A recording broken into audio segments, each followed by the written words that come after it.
بنا اخلاص کے آپ کی کوئی عبادت اللہ تک نہیں پہنچتی۔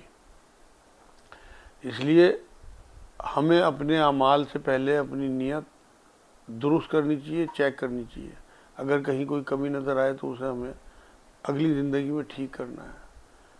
اخلاص بنا ہے خالص سے، سب سے کٹ کے صرف ایک کا ہو جانا اخلاص ہے۔ ٹوٹل رول ایسے ماننا جیسے حکم دیا گیا ہے، کسی بھی طرح کی ملاوٹ نہ ہو تب خالص ہے۔ دودھ میں اگر آپ 2 بوند پانی ڈال دیں تو وہ خالص نہیں رہے گا۔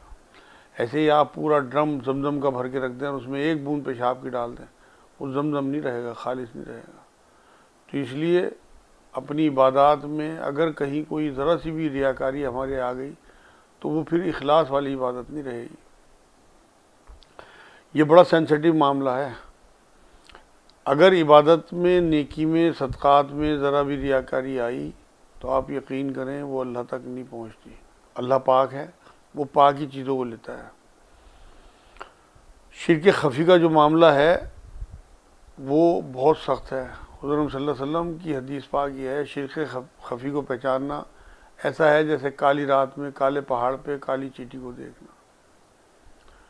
شرک خفی کی میں آپ کو ایک مثال ہی دے دوں، جیسے آپ مسجد میں سجدہ کر رہے ہیں اور آپ نے دیکھا کہ آپ کے برابر میں آپ کے استاد یا آپ کے کوئی ٹیچر یا آپ کے کوئی دوست ایسے آ گئے پیسے والے، یا کوئی M L A M P کھڑے ہو گئے، اور آپ سجدہ جو 15 سیکنڈ کا کرتے تھے اگر آپ نے وہ سجدہ 25 سیکنڈ کا کر دیا تو یہ شرک خفی ہے۔ جو آپ نے 10 سیکنڈ بڑھائے وہ اللہ کے لیے نہیں تھے، جبکہ سجدہ صرف اللہ کو ہے۔ وہ جو 10 سیکنڈ ہیں وہ بس آپ کو اللہ کے ہاں نقصان پہنچائیں گے بہت۔ دیکھیں ایک حدیث میں آپ کو یاد دلاتا ہوں، بہت مشہور ہے، آپ سب لوگوں نے سنی ہوگی۔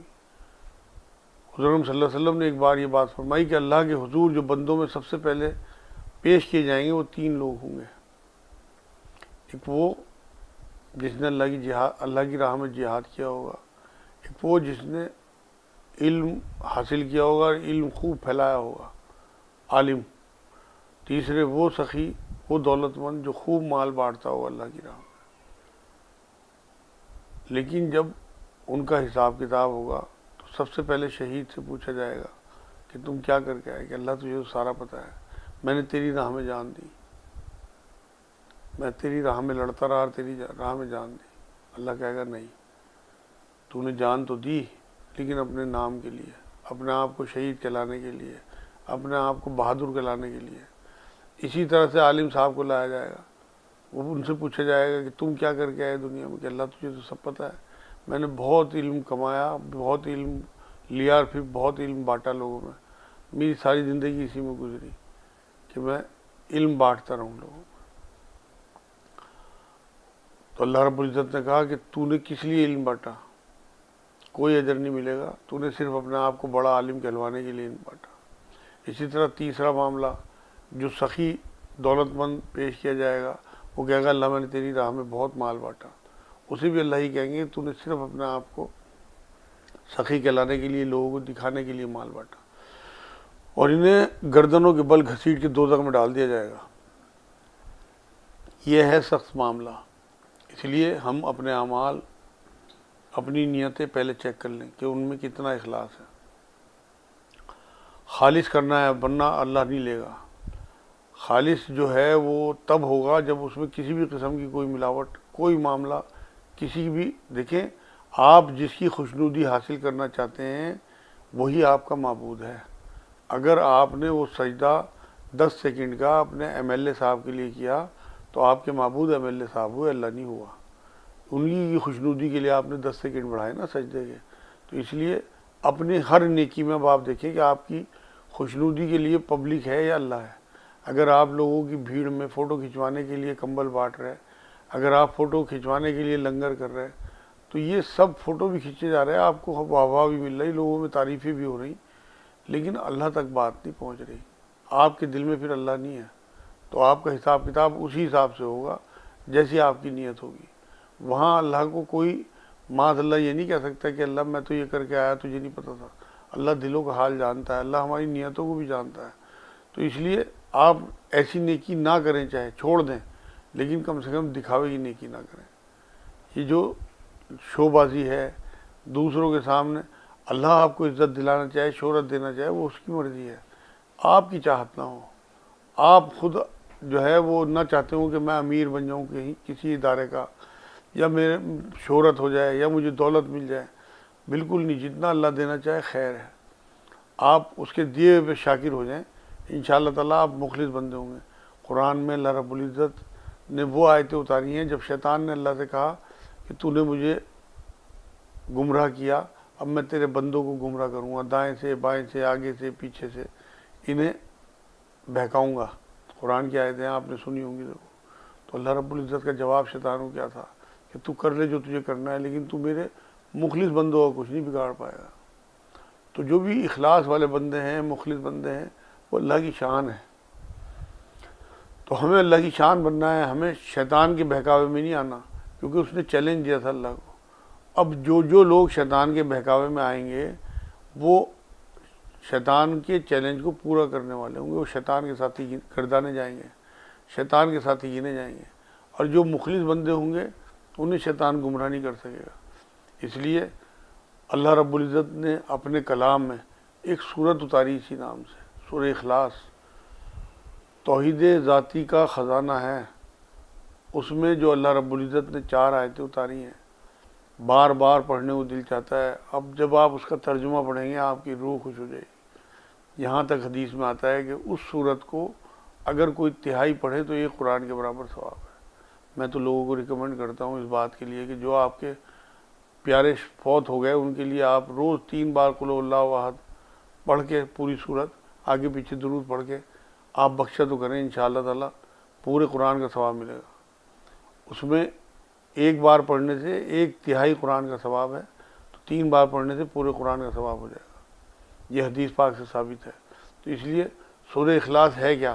آپ یہ دیکھیے کہ اس میں اللہ رب العزت کیا کہتے ہیں، بسم اللہ الرحمن الرحیم، قل هو اللہ احد، کہہ دو کہ وہ اللہ ایک ہے، اس کے سوا کوئی معبود نہیں، اکیلا ہے.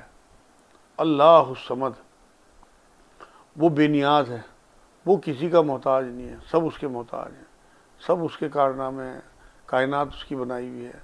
اسے کسی چیز کی ضرورت نہیں ہے، اسے کسی کی ضرورت نہیں ہے، اسے کسی کی عبادت کی بھی ضرورت نہیں ہے. ہماری عبادتوں کو اللہ کی ضرورت ہے، اللہ کو کسی عبادت کی ضرورت نہیں. وہ غنی ہے. اللہ الصمد کا تو ترجمہ ہی نہیں کیا جا سکتا، اتنی ساری چیزیں اس میں آتی ہیں. میں نے تو آپ کو بہت ہلکا سا بتا دیا کہ وہ بے نیاز ہے، یہ محتاج نہیں ہے کسی کا، سب اس کے محتاج ہیں.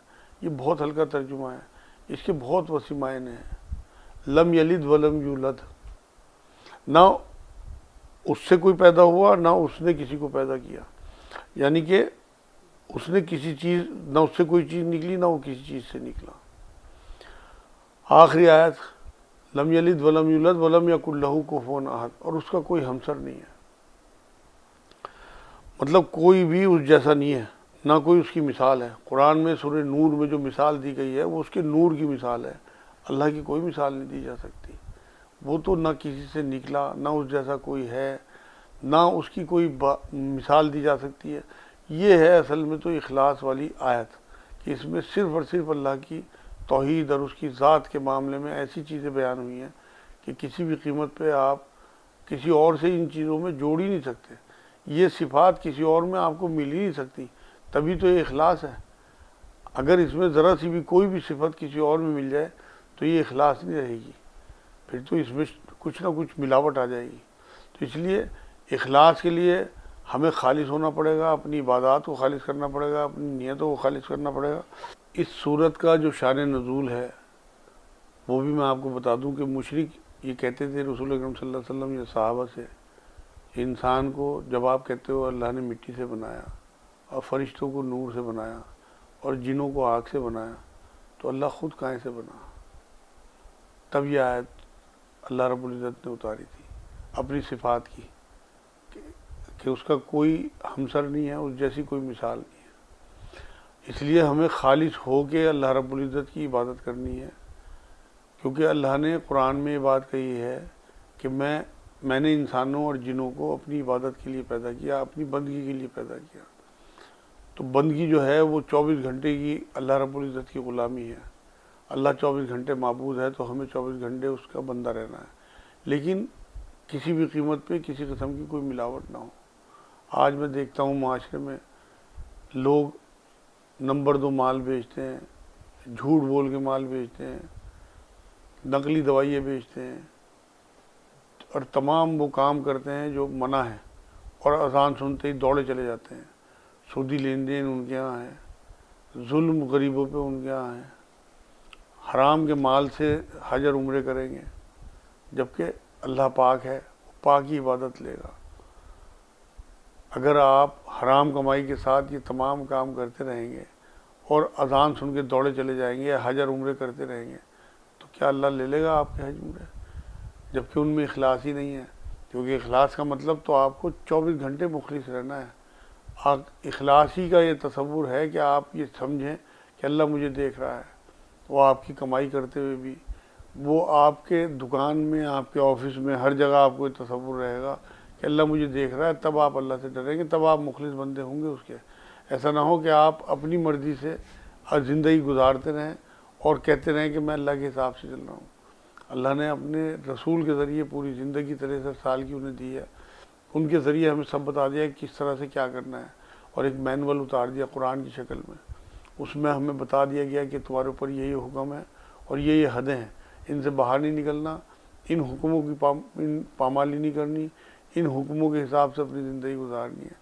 اگر واقعی دین میں کیا کہا قرآن میں اللہ نے کہ دین میں پورے کے پورے داخل ہو جاؤ، ایسا نہیں ہے کہ آپ 5 نمازیں پڑھ دیں گے، 30 روزے رکھ دیں گے، اس کے بعد آپ سارا کچھ کر سکتے ہیں، بلکہ آپ کو 24 گھنٹے اللہ کی نگرانی میں رہنا ہے اور یہ سمجھنا ہے کہ اللہ مجھے دیکھ رہا ہے۔ پھر آپ اللہ کے حکم توڑنے سے بچیں گے، آپ اپنی کمائی پہ نظر رکھیں گے، آپ اپنی آخرت پہ نظر رکھیں گے، کیونکہ یہ زندگی ہمارے لیے بہت آسان ہے 60-70 سال کی کاٹ دینا۔ وہ جو آنے والی زندگی ہے کروڑوں اربوں خربوں سال کی، اسے کاٹنا بڑا مشکل ہوگا اگر خدا نہ خواستہ اللہ نہ کرے ہمارے خلاف فیصلہ ہو گیا۔ تو یہ رمضان کا مہینہ، پاک اللہ کا، پاک رسول پاک صلی اللہ علیہ وسلم کی احادیث اس کے بارے میں، ایسی مبارک باتیں اس کے بارے میں، تو آپ بھی اپنے دلوں کو پاک کریں۔ ہمارے اندر جو ریاکاری ہو، جو ڈرامے بازی ہو، کسی بھی قسم کا کوئی ہم اس طرح کی کمائی کرتے ہوں، دھوکہ دیتے ہوں لوگوں کو، حضور نے فرمایا جو دھوکہ دے وہ ہم میں سے نہیں۔ اب آپ اندازہ لگائیے کہ جو ہم قرآن کی آیتوں پہ یقین نہ رکھیں یا عمل نہ کریں، اگر ہمیں یقین بھی ہے اگر عمل نہیں ہے تب بھی ہم ان کے عملی انکاری ہوئے کہ ہم عمل نہیں کرتے۔ اللہ رب العزت نے سورہ مومن میں یہ کہا ہے کہ اللہ کے دین کو خالص کر کے اللہ کو پکارنا ہے، چاہے لوگ برا مانیں، چاہے تمہاری مذاق اڑائیں۔ آپ دعا میں بھی اخلاص کے ساتھ دعا کیا کریں اللہ رب العزت سے، اس یقین کے ساتھ کہ وہ دینے والا ہے۔ تو یہاں پکارنے کی بات کہی ہے سورہ مومن میں 14 نمبر آیت میں۔ اسی طرح سورہ بینہ ہے قرآن میں آخری پارے میں، اس کی 5 نمبر آیت میں اللہ نے کہا ہے کہ اے ایمان والے، انہیں صرف اللہ کی عبادت اور دین کو خالص کرنے کا حکم ہے۔ جو ایمان والوں کو صرف اللہ کے لیے عبادت کرنا اور اس کی خالص اللہ کے لیے عبادت کرنے کا حکم ہے۔ اطاعت اور عمل کرتے ہوئے عبادت نیکی میں صرف اخلاص ہونا چاہیے۔ اگر اخلاص نہیں ہے تو اللہ کو کوئی آپ کی نیکی بالکل منظور نہیں ہے۔ میں نے آپ کو حدیث سنا دی، جو سب سے شروع میں لوگ پیش ہوں گے ان کی تمام اعمال وہی ہوں گے جو ہم کرتے ہیں۔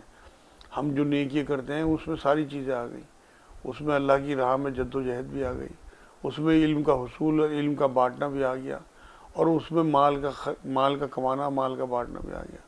میرے بہن بھائیوں، 5 سوال آپ کو یاد ہوں گے، حدیث پاک میں آئے کہ ان کا سوالوں کا جواب دیے بنا کوئی آگے نہیں بڑھ سکتا۔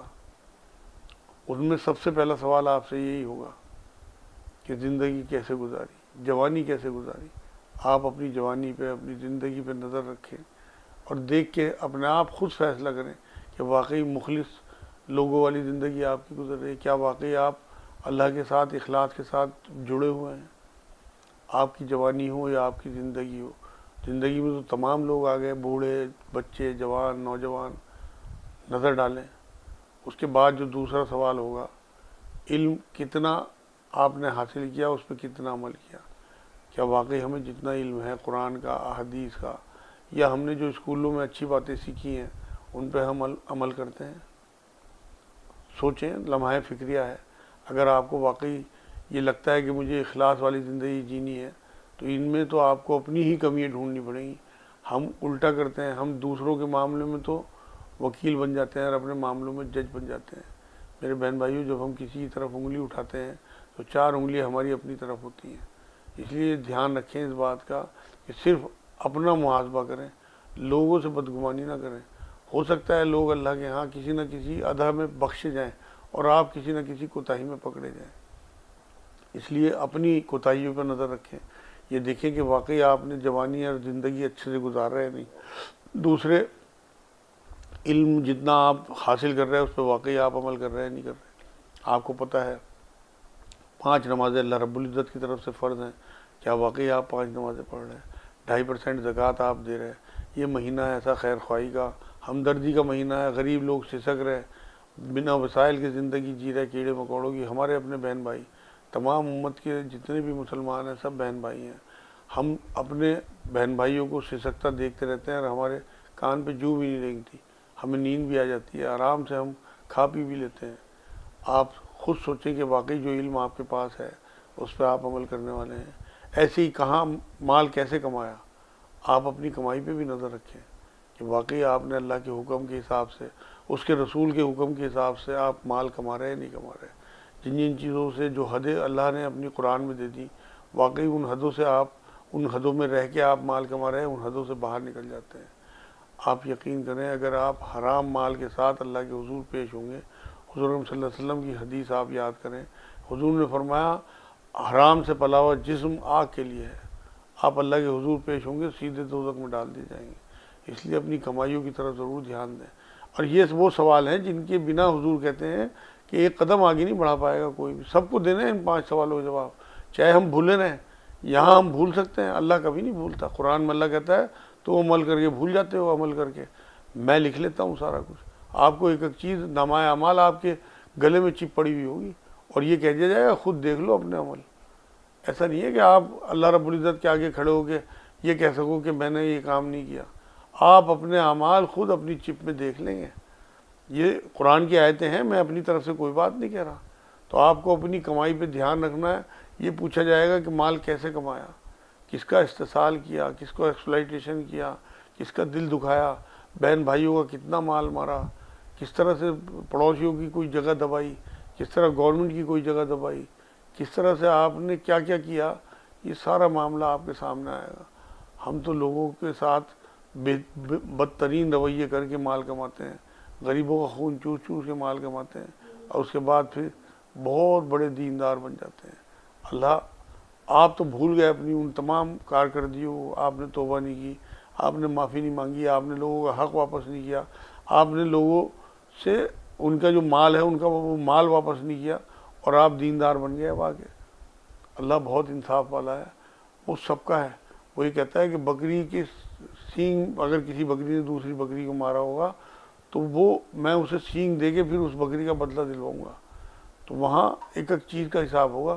آپ نے جن جن اپنے رشتہ داروں کا، بہن بھائیوں کا دل دکھایا ہوگا، مال مارا ہوگا، تو اور جس طرح سے بھی آپ نے مال کما کے امیر ہوئے ہوں گے، اللہ کو سب پتہ ہے۔ اس لیے میرے بہن بھائیوں بہت احتیاط سے آگے بڑھیں۔ اور آخری جو سوال ہے، مال کہاں خرچ کیا، یہ بھی پوچھا جائے گا کہ آپ نے مال کما تو لیا حرام سے، حلال سے، جیسے بھی آپ کے پاس مال آ گیا آپ نے لے لیا، اس کے بعد خرچے کے بارے میں ضرور پوچھ گچھ ہوگی، اور نعمتوں کے بارے میں۔ حضور اکرم صلی اللہ علیہ وسلم کی حدیث آپ کو یاد دلا دوں میں، ایک بار حضور اکرم صلی اللہ علیہ وسلم گھر سے باہر نکلے تو بھوکے تھے، کئی دن کا فاقہ تھا۔ ادھر سے حضرت صدیق، ادھر سے حضرت عمر، وہ بھی فاقے سے تھے۔ یہ سب لوگ ساتھ اکٹھے ہوئے سڑک پہ اور تینوں کی حال ایک سا تھا، کیونکہ یہ تو سوچ رہے تھے کہ شاید حضور کے گھر کچھ کھانے کو مل جائے، لیکن کچھ نہیں تھا۔ تب یہ تینوں حضرت ایوب انصاری رضی اللہ تعالیٰ عنہ کے باغ میں گئے اور انہوں نے ایک بکری کا بچہ کاٹ کے کھانا بنایا۔ وہاں پہ جب کھانا سامنے آیا حضور صلی اللہ علیہ وسلم نے تب کہا ابوبکر صدیق رضی اللہ تعالیٰ عنہ سے، اور وہ جو آیتیں ہیں قرآن کی کہ نعمتوں کا حساب دینا ہوگا، وہ آیتیں پڑھ کے ابوبکر یہ ہیں وہ نعمتیں جن کا ہمیں حساب دینا ہوگا۔ اب آپ دیکھیے نبی اکرم صلی اللہ علیہ وسلم یہ بات کہہ رہے ہیں، جو ہم کھانا کھاتے ہیں اس کا بھی ہمیں حساب دینا ہوگا۔ میں یہاں ایک جملہ کہہ دوں، تمام حرام کا عذاب اور تمام جو حلال ہے اس کا حساب ہمیں دینا ہوگا، بھگتنا ہوگا عذاب۔ جتنا بھی ہم حرام کام کریں گے، حرام کمائی کریں گے، حرام کھائیں گے اس سب کا ہمیں عذاب بھگتنا ہوگا، اور جتنے بھی ہم حلال کام کریں گے، حلال کھائیں گے، اس کا ہمیں حساب بھی دینا ہوگا۔ اس لیے میرے بہن بھائیوں بہت احتیاط سے زندگی گزاریں۔ یہ 60-70 سال کی زندگی، آنے والی زندگی کا پورے کتابچے کا دیباچہ ہے۔ اگر آپ نے یہ ایک ذرا سا دیباچہ صحیح طرح سے پڑھ لیا تو آپ کی سمجھ میں پوری اگلی آنے والی زندگی آ جائے گی۔ اس لیے یہ جو آخری سوال ہے آپ سے کہ مال کس طرح سے خرچ کیا، اس میں اب آپ نظر ڈالیں کہ آپ اپنے بچوں پہ، اپنی بیوی پہ، اپنے گھر پہ، اپنی تفریحوں میں کہیں اللہ کی حدیں پار تو نہیں کر رہے، کہیں ان چیزوں میں تو مال نہیں خرچ کر رہے جن میں اللہ اس کے رسول نے منع کیا ہو، کیونکہ اس کا بھی حساب آپ کو دینا پڑے گا۔ تو یہ 5 سوال جو ہیں، ان کے جواب دیے بنا آپ آگے نہیں بڑھ سکتے۔ تو آپ کا اخلاص یہی ہے کہ آپ ان سوالوں کی روشنی میں اپنی زندگی گزارنے کی کوشش کریں، اس میں سب کچھ آ جائے گا۔ آپ یقین کریں، اسی سے آپ کے اندر اخلاص آ جائے گا۔ آپ اگر ان سوالوں کے جواب واقعی ڈھونڈ لیں اپنے اندر اور ان پہ سچے ہو جائیں، تو اس لیے آج سے اللہ رب العزت کا جو مقصد ہے کہ ہمیں اس نے اخلاص کے ساتھ عبادت کے لیے پیدا کیا، صرف اپنی عبادت کے لیے، کسی اور کا کسی قسم کا کوئی خوشنودی، کسی اور کو دکھاوا، کوئی ریاکاری بالکل نہ ہو، پیور، بالکل زمزم کی طرح۔ اگر زمزم میں بھی آپ ایک بوند کو سادہ پانی بھی ڈال دیں گے تو وہ خالص زمزم نہیں رہے گا۔ تو اس لیے آپ نے اپنی عبادات میں، اپنی نیکیوں میں، اپنے صدقات میں کسی قسم کا کوئی دکھاوا نہ۔ وہ جو ہم نے بزرگوں سے سنا ہے کہ صدقہ ایسے کرو کہ بائیں ہاتھ سے 2 دائیں ہاتھ کو پتہ نہ لگے، وہ یہی بات ہے